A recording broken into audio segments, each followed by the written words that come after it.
दोस्तों, आपको याद होगा कि पिछले 10 सालों में कोई भी चुनाव रहा हो, चाहे वो लोकसभा का पिछला चुनाव हो या इस बीच में हुए तमाम विधानसभाओं के चुनाव, एक भी मौका ऐसा नहीं आया जबकि सरकार की तरफ से या सुरक्षा एजेंसियों की तरफ से ये चेतावनी जारी न की गई हो कि सीमा पार से आतंकवादी घुस आए हैं। लगभग हर चुनाव में ऐसी एक न एक खबर, 2-4 खबरें सामने आती थी कि आतंकवादी हमले को लेकर अलर्ट जारी किया गया है। कभी प्रधानमंत्री की जान को खतरे के बारे में सूचना साझा की जाती थी। और तो और आतंकवादियों ने कितनी संख्या में आमद की है, ये जानकारी भी बिल्कुल एकदम निर्धारित संख्या में, यानी एक्यूरेसी के साथ बताया जाता था। और बताने का काम कौन करता था? सुरक्षा एजेंसियां तो करती ही थी। भारतीय जनता पार्टी के राष्ट्रीय अध्यक्ष जेपी नड्डा तक बताते थे कि 300 आतंकवादी देश में घुस आए हैं। आपको याद होगा ना, बिहार और बंगाल के चुनाव में जेपी नड्डा इसी तरह की बातें मंच से किया करते थे। लेकिन इस बार जबकि लोकसभा चुनाव चल रहा है और लगभग खत्म होने वाला है, इस बार एक नया ट्रेंड दिखाई दिया। इस बार का ट्रेंड है बम की धमकी। इस बार आतंकवादियों के घुसने की वैसी सूचनाएं नहीं आई जैसी हर चुनाव में आया करती थी। इस बार खबरें इस तरह की आई हैं कि अज्ञात लोगों ने, आतंकवादियों ने बम लगा दिए हैं और बम विस्फोट से सरकारी इमारतें, स्कूल, अस्पताल, इस तरह की चीजों को उड़ा दिया जाएगा। हैरत अंगेज बात तो यह भी है कि इस बार तो केंद्रीय गृह मंत्रालय नॉर्थ ब्लॉक, जो हमारी राजधानी दिल्ली की सबसे सुरक्षित इलाकों में स्थित एक इमारत है, उसे उड़ाने की धमकी भी दी गई। इस नॉर्थ ब्लॉक में गृह मंत्रालय के अलावा वित्त मंत्रालय भी काम करता है। इन धमकियों का सिलसिला कब शुरू हुआ और अब तक जारी है, आइए इसकी पड़ताल करते हैं। तो दोस्तों, बम से किसी इमारत को उड़ाने की पहली धमकी मिली 30 अप्रैल को। 30 अप्रैल को एक ईमेल आया दिल्ली पुलिस के पास, जिसमें बताया गया कि दिल्ली में चाचा नेहरू अस्पताल को थोड़ी ही देर में बम से उड़ा दिया जाएगा। बम निरोधक दस्ता पहुंचा, पुलिस पहुंची, तमाम जांच एजेंसियां वहां पहुंची, बम नहीं मिला। लेकिन 30 अप्रैल को शुरू हुआ यह सिलसिला पूरे चुनाव के दौर में जारी रहा। अगली धमकी आई 1 मई को। 1 मई को धमकी आती है कि दिल्ली एनसीआर के 100 स्कूलों को बम से उड़ा दिया जाएगा। यह धमकी आती है ईमेल के जरिए। एक ही तरह का ईमेल दिल्ली एनसीआर के, यानी दिल्ली और उसके आसपास के इलाके में जितने बड़े बड़े स्कूल हैं, पब्लिक स्कूल, प्राइवेट स्कूल्स जो हैं, उनके प्रिंसिपल्स को या डायरेक्टर को या चेयरमैन को ईमेल के जरिए धमकी पहुंचती है कि आपके स्कूल में बम लगा दिया गया है और जल्दी ही बम से आपके स्कूल को और स्कूल में पढ़ने वाले बच्चों, शिक्षकों, स्टाफ सबको उड़ा दिया जाएगा। पूरे देश में राजधानी दिल्ली के 100 स्कूलों में बम लगाने की खबर से हड़कंप मच जाता है। Delhi police, anti terrorist squad, बम निरोधक दस्ता, एनआईए, सारी एजेंसियां सक्रिय होती हैं। जैसे ही स्कूलों के जरिए और टेलीविजन के जरिए अभिभावकों को, पेरेंट्स को, गार्डियंस को मालूम होता है कि उनके बच्चे जिस स्कूल में गए हुए हैं वहां बम लगा दिया गया है, अफरा तफरी मच जाती है। आइए आपको नजारे दिखाते हैं कि किस तरह स्कूलों में अफरा तफरी मची। माँ बाप अपने बच्चों को लेने के लिए किस तरह स्कूल पहुंचे, किस तरह स्कूल अफरा तफरी में, आनन फानन में खाली कराए गए। लेकिन इस धमकी को जांच पड़ताल के बाद फर्जी और झूठी चेतावनी माना गया। ऐसी कोई घटना दिल्ली में नहीं हुई, लेकिन यह सिलसिला आगे भी चलता रहा। अगली धमकी आती है 6 मई को। 6 मई को अहमदाबाद के 23 स्कूलों को बम से उड़ाने की धमकी का ईमेल पहुंचता है। ये ईमेल तौहीद वारियार नाम के एक ईमेल आईडी से स्कूलों को पहुंचा था और इसमें लिखा गया था, ईमेल में लिखा गया था, इस्तिशादी जिहादी पूरे शहर में फैल गए हैं और हमला करने के लिए तैयार हैं। तौहीद के योद्धा इन सभी को मार डालेंगे, उन सभी को मार डालेंगे जो हमारी खिलाफत करेंगे। हमारा लक्ष्य गुजरात में शरिया कानून स्थापित करना है। हमारे सामने सरेंडर कर दो या हमारी नफरत से मर जाओ। हम तुम्हारे जीवन को खून की नदियों में बदल देंगे। तौहीद वारियार नाम के इस ईमेल आईडी से अहमदाबाद के 23 स्कूलों को धमकी पहुंचती है कि बम लगा दिया गए हैं। इस धमकी के बाद स्कूलों में वैसी ही अफरा तफरी मचती है जैसी दिल्ली में मची थी। आनन फानन में स्कूलों को खाली कराया जाता है, कोई घटना नहीं होती। आगे हम आपको बताएंगे इन धमकियों को देने वाले ईमेल आईडी तक पुलिस अब तक नहीं पहुंच सकी है। इसके बाद सिलसिला चलता रहता है और 12 मई को देश के 13 हवाई अड्डों को उड़ाने की धमकी इसी तरह के ईमेल के जरिए मिलती है। ये 13 हवाई अड्डे हैं दिल्ली का अंतर्राष्ट्रीय हवाई अड्डा, इंदिरा गांधी इंटरनेशनल एयरपोर्ट, जयपुर, अहमदाबाद, गुवाहाटी, औरंगाबाद, बागडोगरा, भोपाल और कालीकट। इन 13 एयरपोर्ट्स को इसी तरह के ईमेल के जरिए बम से उड़ाने की धमकी दी गई। इस मेल में लिखा था कुछ ही घंटों में ब्लास्ट होगा। इस मेल को धमकी मत समझिए, बम को निष्क्रिय कर दीजिए, नहीं तो कई निर्दोष लोगों की जान जाएगी। मजेदार बात यह है कि यह धमकी भरा ईमेल या चेतावनी भरा, क्योंकि कोई चेता रहा है, जिसमें वो लिख रहा है कि बम को निष्क्रिय कर दीजिए वरना तमाम लोग मारे जाएंगे। यह ईमेल पहुंचा था CISF के पास, यानी सेंट्रल इंडस्ट्रियल सिक्योरिटी फोर्स, केंद्रीय औद्योगिक सुरक्षा बल। ये केंद्रीय औद्योगिक सुरक्षा बल हमारे देश के हवाई अड्डों की सुरक्षा करता है। इसके ही ऑफिशियल ईमेल पर यह धमकी भरा या चेतावनी भरा ईमेल पहुंचा था। तमाम इन 13 एयरपोर्ट्स की सर्चिंग की गई। सुरक्षा एजेंसियों ने, बम निरोधक दस्तों ने अच्छी तरह गहन जांच पड़ताल के बाद इस धमकी को भी निराधार पाया, लेकिन धमकी देने वाले अभी रुके नहीं हैं। इसके अलावा इसी दिन एक धमकी और आती है और इस धमकी में कहा जाता है कि दिल्ली एयरपोर्ट के अलावा दिल्ली के 20 अस्पताल, उत्तर रेलवे के मुख्य जनसंपर्क अधिकारी का दफ्तर बम से उड़ा दिया जाएगा। हर बार की तरह पुलिस, सुरक्षा एजेंसियां इन सारी इमारतों की, इन दफ्तरों की, इन अस्पतालों की गहन छानबीन करते हैं, लेकिन कोई बम नहीं मिलता। बम से स्कूलों, अस्पतालों, एयरपोर्ट और दफ्तरों को उड़ाने का सिलसिला अगले दिन भी जारी रहता है।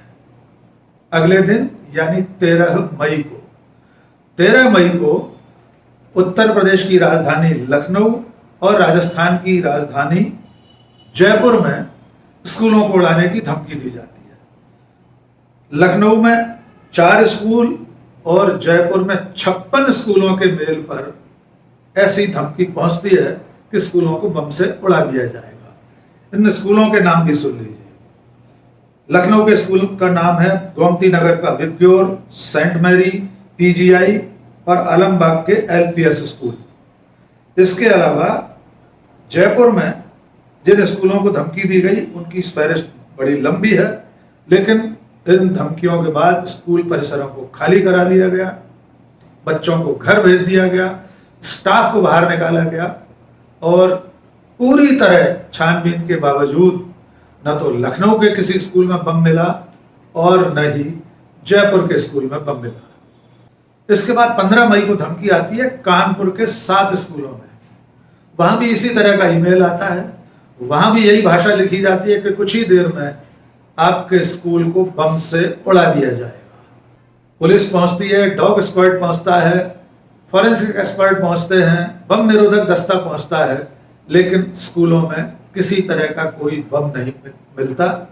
बच्चों में आतंक कायम होता है, बच्चे रोने बिलखने लगते हैं, उनके पेरेंट्स भागते दौड़ते स्कूलों में पहुंचते हैं और अपने बच्चों को लेकर घर चले जाते हैं। और सबसे बड़ी धमकी मिली 22 मई को। 22 मई को राजधानी दिल्ली में सबसे सुरक्षित एरिया यानी नॉर्थ ब्लॉक, जो केंद्रीय गृह मंत्रालय कहलाता है, जिस नॉर्थ ब्लॉक में केंद्रीय वित्त मंत्रालय भी है, उसे बम से उड़ाने की धमकी दी जाती है। गृह मंत्रालय के वरिष्ठ अधिकारी के ईमेल पर मेल आता है जिसमें कहा जाता है कि नॉर्थ ब्लॉक की इस इमारत को बम से उड़ा दिया जाएगा। फौरन से पेशतर सुरक्षा एजेंसियां सक्रिय होती हैं। NIA, Delhi police, anti terrorist squad, दमकल के दस्ते सब वहां पहुंचते हैं। गहरी तलाशी होती है, पूरे गृह मंत्रालय को खाली करके चप्पे चप्पे में छानबीन होती है, लेकिन कोई बम नहीं मिलता। यह सबसे बड़ी धमकी थी। देश के केंद्रीय गृह मंत्रालय के दफ्तर नॉर्थ ब्लॉक को उड़ाने की धमकी दी गई थी, लेकिन यह धमकी भी कोरी, झूठी और फर्जी धमकी निकली थी। यह सिलसिला लगातार चल रहा है जब से चुनाव शुरू हुए। इसकी ताजा कड़ी में जो घटना जुड़ी है वो घटना है दिल्ली में इंदिरा गांधी अंतरराष्ट्रीय विमानतल पर एक विमान को बम से उड़ाने की धमकी। तड़के 5:30 बजे इंडिगो एयरलाइंस की विमान संख्या 6E2211 दिल्ली से बनारस रवाना होने वाली थी। विमान पूरी तरह टेक ऑफ के लिए तैयार था, लेकिन रूटीन चेकअप में, रूटीन पड़ताल में विमान के क्रू को, स्टाफ को एक शौचालय में टिश्यू पेपर पर एक शब्द लिखा हुआ मिलता है। वो शब्द लिखा है बॉम्ब, यानी बम। टिश्यू पेपर पर लिखे गए इस एक शब्द से विमान का जो स्टाफ है, जो क्रू मेंबर्स हैं, वो सचेत होते हैं, अलर्ट होते हैं। वे ऐसे बम की धमकी मानकर चलते हैं। फौरन अलर्ट जारी होता है, इमरजेंसी गेट खोले जाते हैं, इमरजेंसी एग्जिट खोले जाते हैं। एयरपोर्ट के स्टाफ को बताया जाता है इस विमान को विमानतल पर ही एक एकांत और सुरक्षित इलाके में ले जाकर खड़ा कर दिया जाता है। इसके बाद जो विमान में यात्री सवार थे वे सब एग्जिट के जरिए, इमरजेंसी एग्जिट के जरिए विमान से बाहर निकलते हैं। कूदते फांदते गिरते पड़ते सारे यात्री विमान से बाहर आ जाते हैं। किसी तरह की कोई हानि किसी को नहीं पहुंचती, लेकिन हवाई जहाज को, हवाई अड्डे के भीतर खड़े हुए विमान को बम से उड़ाने की यह धमकी किसने दी थी? किसने विमान के टॉयलेट में टिश्यू पेपर पर बम लिखा था, यानी एक तरह से धमकी दी थी, इसका पता नहीं लगता है। जिस दिन से बम की धमकी का सिलसिला शुरू हुआ है, यानी नॉर्थ ब्लॉक में भारत सरकार के सबसे सुरक्षित दफ्तर में गृह मंत्रालय के अधिकारी जहां बैठते हैं, देश के केंद्रीय गृह मंत्री जहां बैठते हैं, जहां वित्त मंत्री बैठते हैं, उस इमारत से लेकर देश भर के तमाम शहरों के स्कूल, अस्पताल, हवाई अड्डे, सरकारी दफ्तर, इन्हें बम से उड़ाने की धमकी ईमेल के जरिए देने वाले आज तक पकड़ में नहीं आए। ये हैरत की बात है, आश्चर्य की बात है आज के युग में, जबकि आईटी प्रोफेशनल्स, आईटी एक्सपर्ट जो कि सरकार के पास, जांच एजेंसियों के पास, पुलिस के पास बहुत आला दर्जे के हैं, बहुत आसानी से ईमेल करने वाले का पता लगाया जा सकता है। कोई भी ईमेल जिस आईपी एड्रेस से आता है उसे खोजना कोई बहुत टेढ़ी खीर नहीं है। लेकिन अब असली सवाल यह पैदा होता है कि अब तक अगर इन लोगों का पता नहीं लगाया गया, अब तक इन धमकी देने वाले लोगों में से कोई एक भी व्यक्ति पुलिस की गिरफ्त में नहीं आया है, तो क्यों? आखिर कौन है जो चुनाव के वक्त पूरे देश को इस तरह से सांसत में डालना चाहता है? आखिर कौन है जो बच्चों के सैकड़ों स्कूलों में बम लगाने की अफवाह फैलाता है, अफरा तफरी मचाता है, लोगों में दहशत कायम करता है, आखिर कौन है जो इस तरह से लोगों को डराना चाहता है। और इस बीच इससे भी बड़ी एक खबर आती है। वो खबर है देश के संसद भवन की सुरक्षा करने वाली एजेंसी बदल दी गई है। दिल्ली में हमारी जो संसद है, संसद भवन है, पुरानी संसद और नई संसद, उसकी सुरक्षा अब तक सीआरपीएफ के हाथ थी, लेकिन उसे पिछले हफ्ते बदल दिया गया है। अब संसद की सुरक्षा सीआईएसएफ को सौंप दी गई है, यानी केंद्रीय औद्योगिक सुरक्षा बल को। इसके अलावा जब ये सुरक्षा व्यवस्था बदली गई, वहां पर एंटी टेररिस्ट स्क्वाड, आतंकवाद निरोधी दस्ता और तमाम आधुनिकतम यंत्रों से सुरक्षित सुरक्षा इकाई तैनात की गई। उसके बाद वहां पर एक ड्रिल भी हुई कि आतंकवादी हमले के समय संसद की सुरक्षा कैसे की जाएगी, संसद भवन में मौजूद वीवीआईपी को किस तरह निकाला जाएगा, इसका एक अभ्यास भी वहां किया गया। और इस अभ्यास में पहली बार हेलीकॉप्टर का प्रयोग किया गया है, यानी हेलीकॉप्टर से संसद में मौजूद वीवीआईपी को, यानी प्रधानमंत्री, राष्ट्रपति, मंत्री, सांसद या जो भी लोग उस वक्त वहां मौजूद होंगे, उन्हें किसी भी आपात स्थिति में इमारत से बाहर ले जाने के लिए क्या उपाय किए जा सकते हैं, उन्हें कैसे एयरलिफ्ट किया जा सकता है, इसके लिए भी अभ्यास किया गया है। ऐसी किसी भी दशा में, ऐसी किसी स्थिति में कि अगर किसी ने संसद भवन को किसी भीड़ ने घेर रखा है और प्रधानमंत्री को या अन्य अति विशिष्ट लोगों को वहां से निकालना है, तो उन्हें कैसे एयरलिफ्ट किया जाएगा, इसके लिए भी पहली बार मॉक ड्रिल की गई है। तो दोस्तों, कोई तो वजह है जिसके चलते पिछले 1 महीने से देश भर में बम लगाने की, बम से इमारतों को उड़ाने की धमकियां आ रही हैं, लेकिन अब तक न तो एनआईए, न पुलिस, न और सुरक्षा एजेंसियां ऐसे किसी भी आरोपी तक पहुंच सकी हैं जिसने बम लगाने की धमकी दी है या धमकियां दी हैं। चुनाव के वक्त इस तरह की धमकियों के पीछे असल मंतव्य, असल मंशा क्या है? आखिर कौन लोग हैं जो इस तरह की धमकियां फैला रहे हैं? आखिर कौन लोग हैं जो देश को इस तरह दहशत में डाल रहे हैं? आइए जानने की कोशिश करते हैं राजनीतिक विश्लेषक और सुरक्षा मामलों के जानकार प्रमोद पाहवा जी से। आइए सुनते हैं प्रमोद पाहवा क्या कह रहे हैं। कहीं ना कहीं शक जाता है कि क्या इस प्रकार की झूठी खबरों के पीछे कोई साजिश भी हो सकती है या कुछ और भी सोच हो सकती है। मैं तो ये मानता हूँ कि कुछ भी हो, आदमी को शक करते रहना चाहिए और सब पर शक करना चाहिए, और ख़ासकर अपने आस पड़ोस, दाएं बाएं या जो भी दुनिया में हो रहा है उस सब को नज़रअंदाज भी नहीं करना चाहिए। हमारे पड़ोस के देश में चुनाव हुए और चुनाव होने के बाद वहाँ पर एक बहुत बड़े बहुमत से वो पार्टी जीत गई जिसके ऊपर सब तरीके की पाबंदियाँ लगाई जा रही थी या लगाई गई थी। बेशक मैं इमरान खान की बात कर रहा हूँ, लेकिन वहाँ की इस्टेब्लिशमेंट ने अपने बड़े आकाओं के इशारे पर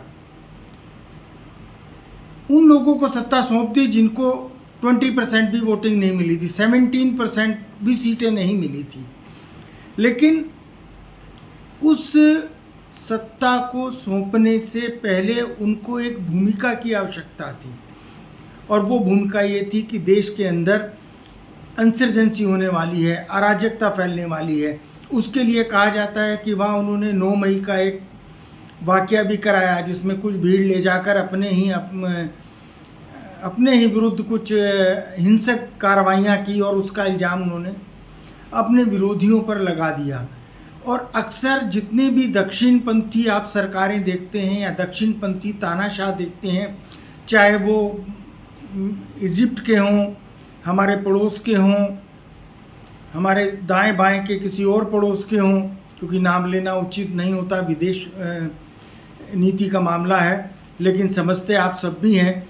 तो वो सब लोग भी ऐसी कोई एक भूमिका तैयार करके रखते थे अपनी सत्ता पर काबिज होने के लिए, जिससे जनता के मन में ये डर पैदा किया जाए कि इस देश में अराजकता फैलने वाली है, इंसर्जेंसी होने वाली है, एमरजेंसी लगने वाली है, या एमरजेंसी लगाने के लिए एक बुनियाद तैयार की जा रही है, या ऐसी सख्ती करने के लिए एक बुनियाद तैयार की जा रही है जिससे जनता की आंखों में धूल झोंक कर काबिज हुआ जा सके या अपने अनैतिक कृत्यों को, अपने अनैतिक कुकृत्यों को उचित ठहराया जा सके।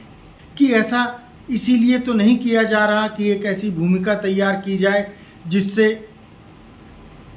अगर भविष्य में आवश्यकता पड़े तो आपातकाल लगा दें, अगर भविष्य में आवश्यकता पड़े तो इंसर्जेंसी के नाम पर, अराजकता फैलाने के नाम पर काबिज हुआ जा सके। पर ये सब चीज़ें भी कहीं ना कहीं मानसिक रूप से जनता को तैयार किया जा रहा है या किए जाने की आवश्यकता हो सकती है कि अगर कल कोई ऐसा कुंठित और अनैतिक प्रयास किया जाए तो उसके लिए 1, 2, 3% जो भी इनकी मंडली है वो मानसिक रूप से तैयार रहे और उसके पक्ष में अपने कुतर्क तैयार रखे। देखना होगा वे चेहरे, वे लोग, वे मुलजिम, वे आपराधिक तत्व कब सामने आते हैं जो देश के आम चुनाव के समय इस तरह के धमकी भरे मेल करके देश को और लोगों को दहशत में डालना चाहते हैं। आज के इस वीडियो में बस इतना ही। बहुत बहुत शुक्रिया। जय हिंद।